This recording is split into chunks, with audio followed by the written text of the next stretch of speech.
sala de aula é que se muda uma nação. Na sala de aula não há idade nem cor. Por isso aceite e respeite o meu professor. Para que servem as leis, afinal? Todos nós sabemos que são as leis que regulamentam a vida social. São as leis que garantem, ou deveriam garantir, que os direitos de todos sejam respeitados. Somente assim, reza a lenda, teríamos um mundo mais justo para todos. Porém, aqui em Sergipe, a palavra lei tem um significado diferente. Bom, pelo menos para o governador. Para Belivaldo, a lei é apenas um penduricalho jurídico, que ele utiliza somente quando é para defender os seus interesses. Vocês querem uma prova? O Sintese enviou ofício ao governador Belivaldo Chagas solicitando audiência para discutir o reajuste do piso do magistério de 2020, de 12,84%, publicado no Diário Oficial da União no dia 30 de dezembro. O governador não marcou a audiência, mas comunicou que pagaria o reajuste aos professores no salário de janeiro. Porém, para que se cumpra o reajuste do piso do magistério, conforme a Lei Federal 11.738/2008, se faz necessário que os escalonamentos horizontais, tempo de serviço, e verticais, nível de formação, sejam cumpridos. Estes escalonamentos estão previstos no plano de carreira estabelecido a partir da Lei Complementar 163 de 2009 e confirmados na Lei Complementar 250 de 2014. Acontece que o governador pagou o aumento do piso salarial, mas não pagou o reajuste previsto no plano de carreira do magistério.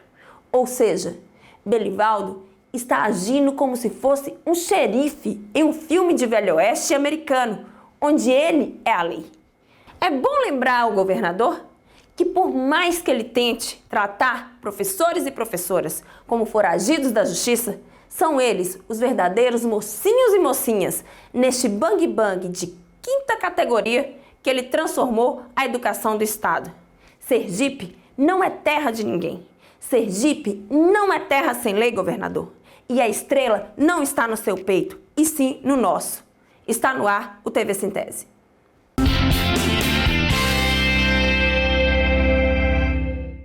E no programa de hoje, você vai ver a entrevista com Jean Marcel Guimarães Raymond Burgos, secretário-geral do Sintex Sergipe. Vai ficar informado do que de mais importante aconteceu no mundo da educação em Sergipe. E para finalizar, vamos apresentar o nosso quadro O Direito é Seu. Fique agora com o que aconteceu na semana.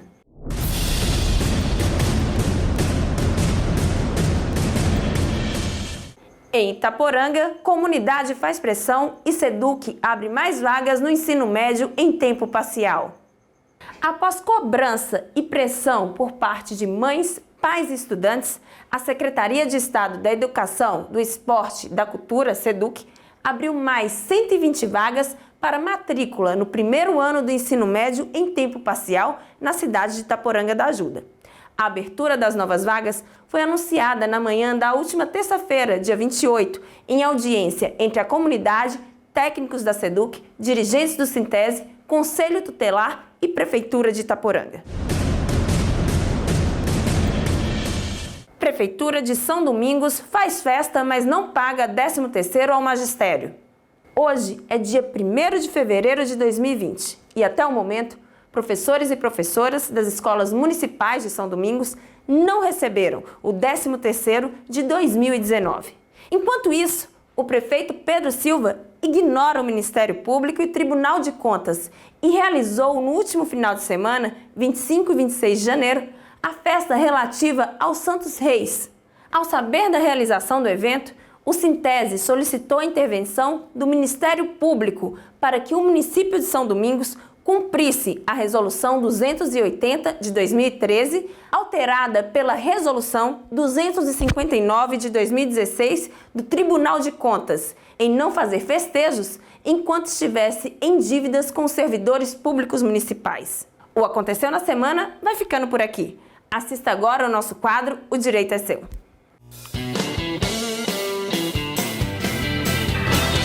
direito é seu. Ainda repercute fortemente entre os servidores públicos do Estado de Sergipe, e em especial os aposentados e pensionistas, os aumentos de alíquotas previdenciárias que serão cobradas a partir do mês de abril deste ano. Este aumento de alíquota, que vai gerar uma forte redução na remuneração dos aposentados e pensionistas, é fruto de um projeto de lei encaminhado pelo governador Belivaldo Chagas e que foi aprovado pela maioria dos deputados estaduais. Este projeto gerou a Lei Complementar 338, de 27 de dezembro de 2019, que alterou o regime próprio de previdência social do Estado de Sergipe.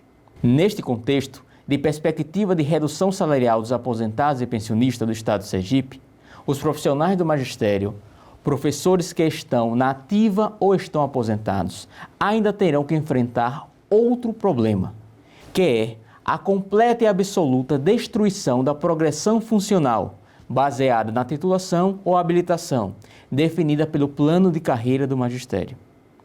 É importante registrar que a Constituição Federal garante aos professores das redes públicas de educação básica um piso salarial nacional, que será atualizado no mês de janeiro, como também garante planos de carreira.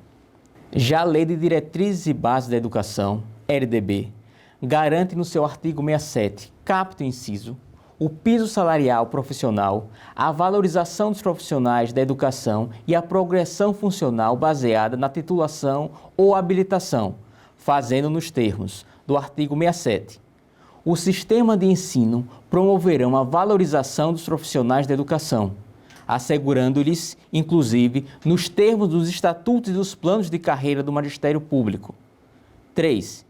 Piso salarial profissional. Inciso 4º. Progressão funcional, baseada na titulação ou habilitação. Bem, não obstante a clareza das determinações da Constituição Federal e da LDB, o governo de Sergipe irá pagar o mesmo vencimento aos professores de nível médio, os professores com graduação e os professores com pós-graduação. Isso mesmo. Como agora, no mês de janeiro de 2020, o piso salarial nacional do Magistério de Educação Pública Básica será de R$ 2.886,24, para o professor de nível médio, o governo de Sergipe irá pagar este mesmo valor para os professores dos níveis citados.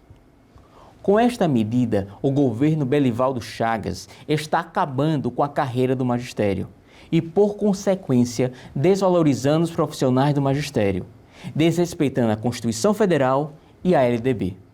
É importante registrar que está aguardando julgamento no Tribunal de Justiça de Sergipe uma ação judicial proposta pelo Sintese, que discute a violação por parte do Estado de Sergipe da progressão funcional de nível, que ocorreu a partir de 2012, com violação do plano de carreira do Magistério Estadual, Lei Complementar 61, que teve como consequência o achatamento da progressão da diferença de níveis, que culminou com a situação atual, na qual, em janeiro de 2020, os professores de nível médio, os que tenham graduação e pós-graduação lato sensu, irão receber o mesmo vencimento de R$ 2.886,24. Um absurdo. Bem, terminamos hoje mais um quadro O Direito é Seu. Boa tarde, qualquer dúvida, deixe sua mensagem no site www.sintese.org.br. O direito é seu. Bem, estamos de volta agora para conversar com o secretário-geral do Sindicato dos Trabalhadores dos Correios em Sergipe, Jean Marcel Guimarães Raymond Burgos. Boa tarde, Marcel, tudo bem? Boa tarde. Desde o início da campanha eleitoral, o presidente Jair Bolsonaro, ele vem falando, uma das promessas é a privatização dos Correios. Por que ele quer privatizar os Correios? Qual é o motivo que ele alega para tal privatização? Olha, o motivo para privatizar os Correios nós sabemos. O Correio, ele produz muita riqueza, né? É um filão de mercado aí muito grande, uma companhia que está atuando há mais de 300 anos no Brasil, dá lucro para a nação, né? Só que ele usa como justificativa algumas falácias, né? E aí a gente até agradece o espaço para começar a esclarecer para toda a população alguns pontos que têm sido trazidos para justificar uma privatização que são mentirosos. Por exemplo, dizer que a empresa é deficitária, né? São números do próprio Correio. Em 2017 a gente obteve 160 milhões de lucro, em 2018 obtivemos 600 milhões de lucro, e em 2019 tudo indica, né, que a gente tem aí mais de 200 milhões de lucro, né? Então, Black Friday, por exemplo, a gente conseguiu patamares excelentes assim, de entrega e o volume foi muito grande. Então, a gente sabe que a gente comercializou milhões, né, a gente lucrou milhões para a empresa e a empresa ela é muito, né, ela é vamos dizer assim, uma fatia de mercado muito interessante para gigantes internacionais, né? E aí o governo também vem trazendo uma outra questão que a gente precisa esclarecer, que é a questão do monopólio, né? Justificando a privatização por conta do monopólio postal, dizendo que se privatizar teremos mais concorrência, teremos um serviço melhor, diminuição de preços, quando na verdade tudo isso não é verdade. O monopólio ele não é total, ele é parcial, ou seja, hoje o Correio só tem monopólio em cima das cartas e dos telegramas. A questão das encomendas, que é o grande atrativo dessas empresas que trabalham no mercado. Que é o que dá mais lucro, digamos assim. Que é o que dá Marcelo. lucro, né? Ele é totalmente concorrencial. Então, quem está em casa aí pode até comprovar. Você pode, sim, buscar outras empresas para fazer esse frete. Só que, assim, é muito difícil achar essa empresa, às vezes no seu bairro, na sua casa. São empresas que estão afastadas, geralmente na saída da cidade ou nos aeroportos. Sim. Onde a gente tem uma agência dos Correios ali praticamente em todos os bairros ou então no próximo bairro. E aqui em Sergipe temos uma agência em cada município. Então, assim, o monopólio postal, na verdade, ele garante a universalização do serviço postal. Então, municípios com 5 mil, com 10 mil, com 20 mil, até 50 mil habitantes, que por muitas vezes não são tão atrativos a essas empresas privadas, o Correio ele tem a obrigatoriedade constitucional de atuar no município e fazer, além da entrega de cartas e encomendas, todo um serviço social que a gente faz também dentro da agência dos Correios. Nesse sentido, caso o Correio seja privatizado, o que a população pode vir a sofrer? Olha, o Correio privatizado significa redução das agências postais, redução dos trabalhadores dos Correios, né, como a gente já vem vendo há algum tempo, né? E, como eu disse, não é apenas o serviço postal, sim, mas a agência dos Correios ela representa vários outros serviços. Por exemplo, hoje os Correios eles fazem o CPF, por exemplo. Então a população que está no interior assistindo e escutando a gente pode perder esse serviço e vai ter que se deslocar para outra localidade para buscar fazer esse serviço. Outro serviço também que já não está sendo mais feito nos Correios, mas que era muito interessante, era o banco postal. Então, muitas localidades que não tinham bancos públicos nem bancos privados, eles usavam da logística dos Correios, né, da capilaridade dos Correios, para realizar transações comerciais, pagar seus impostos, se matricular no concurso, fazer a inscrição, inclusive em programas sociais.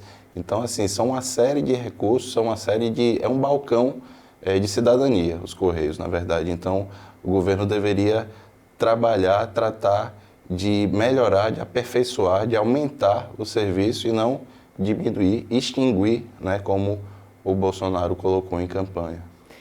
No caso, para os servidores dos Correios, hoje são mais ou menos quantos servidores e como que essa privatização pode atingir diretamente o servidor dos Correios? Hoje somos pouco menos de 100 mil servidores nos Correios, né, já chegamos a ter 130 mil, mas devido a uma política de desmonte, né, de dentro da empresa, a gente tem visto aí que o concurso público não funciona, não existe mais desde 2011. A empresa tem apresentado vários programas de desligamento nesses anos, então hoje somos 100 mil trabalhadores, mais ou menos, e nessa semana o secretário de desestatização do governo de Bolsonaro, o Salim Matar, ele afirmou que o Correio precisa vai demitir 40 mil funcionários, ou seja, o Correio que já não está conseguindo fazer suas funções como a gente fazia, né, a entrega de cartas, encomendas, ela está sendo prejudicada sim, não pelo trabalhador dos Correios, mas por políticas equivocadas que têm sido colocadas pela cúpula da empresa, né? Então, se enxugar esse quadro, muitas localidades não vão ter mais o serviço postal como conhecem hoje, né? E aí, deixando de ter correio, a população pode ter, naquelas localidades, pode acabar de vez o serviço, ou então a empresa particular que vai ofertar o serviço, com certeza, vai ofertar com um preço muito mais caro. Deixa eu explicar para você que está aí na sua casa alguns cuidados que o governo deve ter antes de privatizar uma estatal. Primeiro, é preciso efetuar estudos sobre se a privatização realmente será algo vantajoso para todas as partes.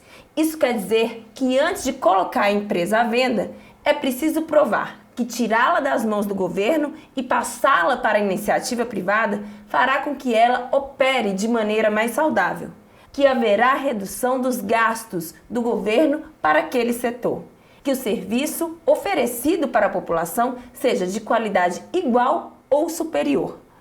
Marcel, eu faço a pergunta então, houve por parte do governo, foi apresentado algum tipo de estudo, alguma coisa que comprove que o Correio seria melhor se fosse privatizado? O governo ele até tem feito alguns estudos, mas esses estudos estão sendo conduzidos de forma sigilosa. Então, nem os trabalhadores, nem as representações trabalhistas, nem a sociedade civil, nem cientistas, nem estudiosos estão sendo convidados para contribuir. Então, tudo nos leva a crer que são estudos com o intuito de fomentar e justificar a privatização muito mais do que estudos que visam impactar, qualificar, né, qual vai ser o impacto de uma privatização dos Correios. Por exemplo, quando se coloca quais são os custos, hoje a gente precisa dizer, o Correio ele dá lucro, né? Então não existe custo para a nação. O que tem é o contrário, a gente repassa os nossos dividendos, né, uma parte dos nossos dividendos para o governo federal. Então nada justifica a privatização dos Correios. Quando a gente fala qual outra empresa, né, consegue interligar o país de norte a sul, juntando todos os municípios como os Correios. Então não existe nenhuma empresa privada que faça esse serviço, né? E as empresas privadas que atuam ainda nesses municípios menores, ele tem uma qualidade muito pior do que a dos Correios. Muitas vezes a entrega final é feita pelos próprios Correios, ou seja, os trabalhadores dessas empresas vão lá no balcão dos Correios, né, e entregam para que a empresa faça essa entrega final nos municípios onde a empresa privada não atua, né? Para você ter ideia, hoje no mundo apenas 8 Correios são totalmente privatizados, né? E são países bem menores que o Brasil, né? Como Portugal, a Argentina também privatizou, mas teve que reestatizar por conta que o preço subiu muito e o serviço decresceu bastante, né? Então, não existe a necessidade de privatização dos Correios. A maioria dos países adota o sistema que o Brasil adota, que é o sistema híbrido, né, com monopólio parcial. Marcelo, já está chegando ao fim. Eu gostaria que você fizesse, por favor, suas considerações finais.